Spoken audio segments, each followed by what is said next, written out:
नमस्कार रसिक हो. भजी खाण्यासाठी कोणताही सीझन असावा लागत नाही. भजी जेवणार असो, चहा सोबत असो किंवा नाश्त्याला असो, गरमागरम भजी समोर आली की जिभेला पाणी सुटल्याशिवाय राहत नाही.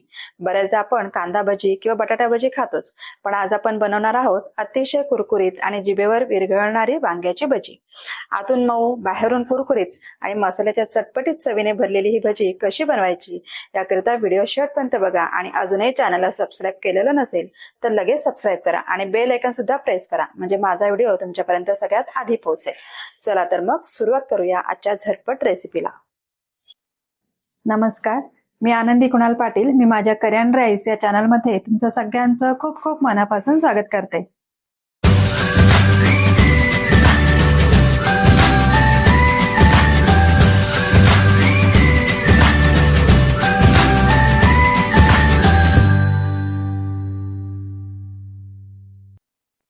आज मी तुम्हाला वांग्याची भजी करून दाखवणार आहे.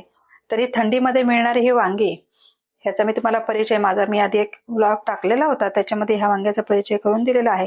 ही थंडीमध्ये ही वांगे मिळतात आणि ह्याचे काप सुद्धा केले जातात किंवा भजी सुद्धा केली जाते, भाजी केली जाते, भरीत सुद्धा करतात. आपण जसं याचा वापर करू त्याप्रमाणे ही वांगी वापरली जातात. तर आज मी त्याची तुम्हाला भजी करून दाखवणार आहे. हे बघा, मी आता ह्याच्यामध्ये बेसन काढून घेतलेलं आहे. आता ह्याच्यामध्ये आपल्याला हिंग घालून घ्यायचे, पाव चमचा हिंग, पाव चमचा हळद आणि 1 चमचा मी मसाला घालणार आहे. आता आपल्याला हे पाण्याने भिजवून घ्यायचंय.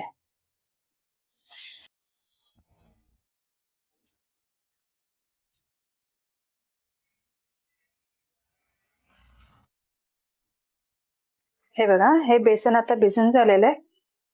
हे बघा, एवढं मी पातळ करून घेतलेलं आहे. तुम्ही पाहू शकता. हे बघा, मागे असा चमच्याला बघितलं तर असा पातळ लेअर आला पाहिजे, या पद्धतीने. आता याच्यामध्ये आपण मीठ घालून घ्यायचंय. मीठ मी नेहमी पीठ भिजवल्यानंतर घालते, त्याच्यामुळे मिठाचा अंदाज चुकत नाही.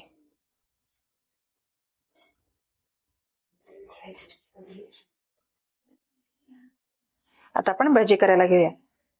भजीचं पीठ तयार आहे. हे पीठ भिजवल्यानंतर नेहमी त्याला 10 मिनिटं रेस्ट द्यायची, म्हणजे पीठ जे आहे ते चांगलं भिजतं, मऊ होतं आणि आपली भजी सुद्धा चांगली होतात. त्याच्यामध्ये जर गुठळ्या असतील बारीक, त्या सुद्धा निघून जातात.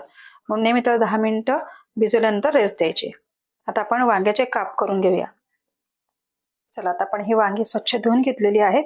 आता आपण वांगी त्याचे काप करून घेऊया. हे बघा, वांग असं पकडायचंय. ही लांब लांब वांगी असतात, त्याच्यामुळे जर आपण असे त्याचे गोल चकत्या केल्या तर खूप छोटे छोटे होते. म्हणून त्याच्यात तिरके तिरके काप करून घेणार आहोत. हे बघा, या पद्धतीने आपल्याला सुरी ठेवून घ्यायची आणि या पद्धतीने आपल्याला त्याचे काप करून घ्यायचे. हे बघा, असे तिरके कापल्यामुळे ते काप थोडेसे मोठे होतात आणि भजी सुद्धा त्याची चांगली होते.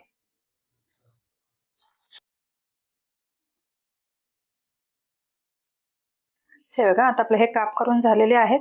आता आपण याला मीठ लावून घेणार आहोत. आता वांग्याला मीठ लावून घेतलं ना की काय होतं, वांगी काळी सुद्धा पडत नाहीत आणि त्याची चव सुद्धा चांगली येते. त्याला मीठ लावल्यामुळे वांग्याच्या भजीला चव चांगली येते.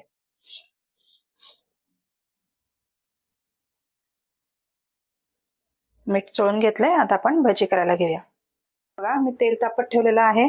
तेल चांगलं गरम झालेलं आहे. आता हे जे पीठ आहे ह्याच्यामध्ये मी एक एक काप असं बुडवून घेणार आहे. हे बघा, असं बुडवून इथवून घ्यायचं आणि तो आपल्याला भजी ह्याच्यामध्ये सोडायचे.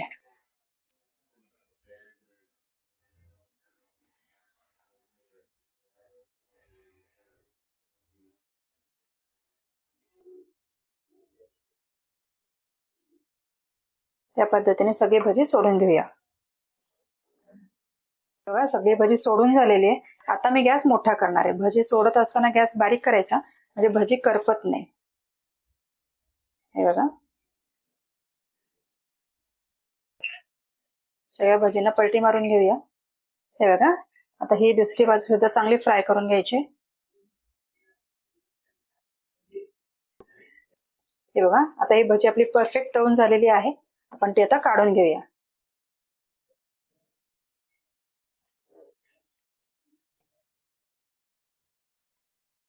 अशी ही कुरकुरीत वांग्याची भजी तयार आहेत.